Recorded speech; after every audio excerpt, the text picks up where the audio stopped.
दोस्तों, legal and legal में एक बार फिर से आपका स्वागत है। मध्य प्रदेश के जबलपुर हाई कोर्ट आज एक बहुत ही दुखद घटना का गवाह बना।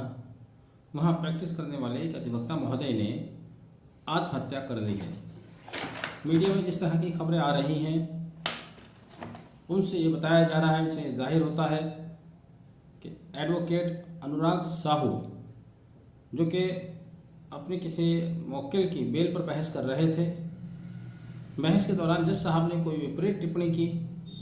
उस टिप्पणी से वो इतने आहत हुए कि उन्होंने अपने हाथ की नस काटकर आत्महत्या कर ली। आत्महत्या करने वाले अधिवक्ता का नाम अनुराग साहू था। यह अधिवक्ता जस्टिस संजय द्विवेदी की कोर्ट में आर्गुमेंट कर रहे थे। ये बहुत ही दुखद घटना है। इस घटना के बाद से जबलपुर हाई कोर्ट परिसर में हंगामा मचा हुआ है। सारे वकील लोग इकट्ठा हो गए।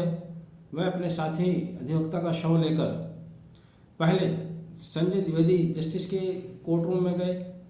जब जस्टिस संजय द्विवेदी वहां नहीं मिले, उसके बाद वह चीफ जस्टिस मध्य प्रदेश के कोर्ट रूम गए। आगजनी की भी खबरें हैं, नारेबाजी हो रही है। शव को रखकर अधिवक्ता जज साहब के खिलाफ कार्रवाई की मांग कर रहे हैं। हंगामा इतना बढ़ा कि एसटीएफ को बुलाना पड़ा। यहाँ सवाल बहुत से निकल कर आते हैं।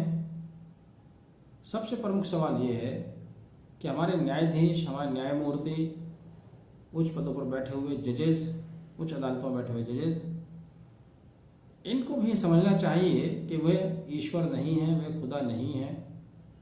जिस तरह की कई बार उनकी भाषा शैली होती है, जो उनका स्टाइल होता है बोलने का, वो बहुत आपत्तिजनक होता है, बहुत गंभीर होता है। आजकल लाइव स्ट्रीमिंग का ज़माना है, उसके ज़रिए हम भी देख पा रहे हैं कि किस तरह से उच्च न्यायालय के जजेस बड़े बड़े अधिकारियों से किस तरह से बातें करते हैं। चाहे अधिकारी हमारे मुकदमे में हमारे पक्ष का है या विपक्ष का है, वो अधिकारी है, पढ़ा लिखा व्यक्ति है।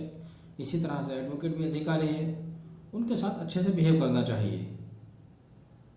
कई बार एक बड़ी आम बात है, जजेस इस तरह के कमेंट्स कर देते हैं, तुम्हारी वर्दी उतार देंगे, अभी नौकरी करना सिखा देंगे, वकालत करना सिखा देंगे। एक बार अभी कुछ दिन पहले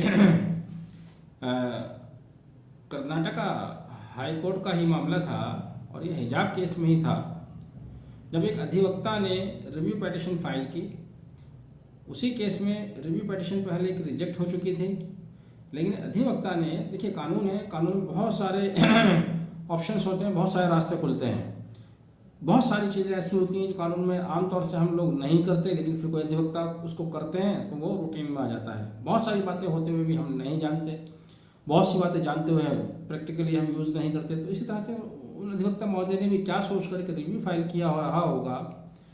उन अधिवक्ता को जज साहब ने इस बुरी कदर लताड़ा, जिसकी लाइव स्ट्रीमिंग चल रही थी। जज साहब कह रहे थे कि हम तुम्हें वकालत करना सिखा देंगे, वकालत करना भुला देंगे, तुम्हारा गाँव भी उतरवा देंगे। जबकि उस जज को कोई अधिकार नहीं था किसी अधिवक्ता को कहने का कि हम तुम्हें वकालत सिखा देंगे, वकालत करना छुड़ा देंगे, क्योंकि उसको गाँव या उसको एडवोकेट का लाइसेंस किसी जज ने नहीं दिया, उसको बार काउंसिल देती है। उस तरह की बदतमीजी को पी गए सभी लोग, कोई किसी की टिप्पणी नहीं आई, क्योंकि जज अपने आप को खुदा मानते हैं और हम लोगों ने भी उनको खुदा मान रखा है। इसलिए हम जजों के इनके आचरण के खिलाफ कभी कोई बात नहीं करते। जिसका नतीजा आज ये आया है कि जबलपुर हाई कोर्ट में एक अधिवक्ता इतने आहत हुए कि उन्होंने अपने हाथ की नस काटकर आत्महत्या कर ली।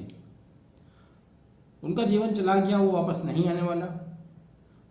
अब चाहे कितने भी हंगामे करते रहें, कितना भी शोर शराबा मचाते रहें, उनका जीवन अब लौटकर नहीं आने वाला। हमारे जजेस को, न्यायमूर्ति को ये सोचना चाहिए कि वह भी उन्हीं की तरह इंसान है, बल्कि वकील की स्थिति तो ज़्यादा खराब होती है। बहुत दो पार्टों के बीच में पिसा होता है। एक तरफ उसको जजेस के उल्टे या सीधे कमेंट भी फेस करने होते हैं, दूसरी तरफ उसको अपने मौकिल को भी जवाब देना होता है।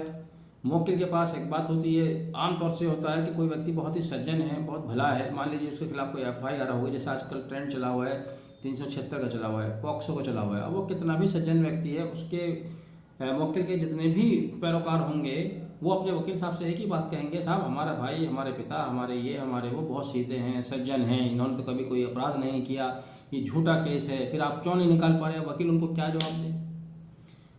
जजेस के सामने जाकर खड़ा होता है, फिर उनकी उल्टी सीधी बातें सुननी होती हैं, क्योंकि बेल के मुद्दे पर बहुत ज़्यादा जजेस के पास अपना मस्तिष्क लगाने का होता नहीं, डिस्क्रिशनरी पावर होती है लेकिन उनके पास कोई पावर वास्तव में है नहीं।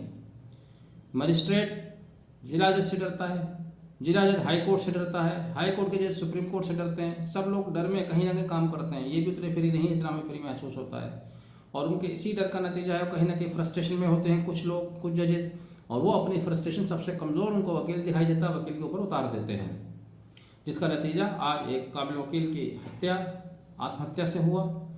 अब ये आत्महत्या का केस है या हत्या का केस है या उकसाने के लिए केस है, अब जज साहब के साथ के खिलाफ आत्महत्या के लिए उकसाने का केस दर्ज होता है, यानी देखना होगा। बहरहाल जो भी होगा, जो अधिवक्ता साथी हमारे चले गए उनको अब वह वापस नहीं आने वाले, उनको हमारी तरफ से श्रद्धांजलि। जिस तरह की घटना हुई बहुत ही दुखद है। जजेस के आचरण पर, सुप्रीम कोर्ट ने वकीलों के आचरण पर बहुत सारे सोमोटो भी लिए हुए हैं, बहुत सारे डायरेक्शन भी वक्तन आते रहते हैं। जजेस के आचरण पर भी अब सोचना होगा, इनके लिए भी कोई गाइडलाइन तैयार करना होगा। हालांकि सुप्रीम कोर्ट ने कई बार कहा है बहुत बार कहा है कि जजेस को सोच समझ कर बोलना चाहिए, अनावश्यक टिप्पणी से बचना चाहिए। उसके बाद भी ज़मीन पर उसका कोई असर होता नहीं दिखाई दे रहा है। बहरहाल दुखद घटना है।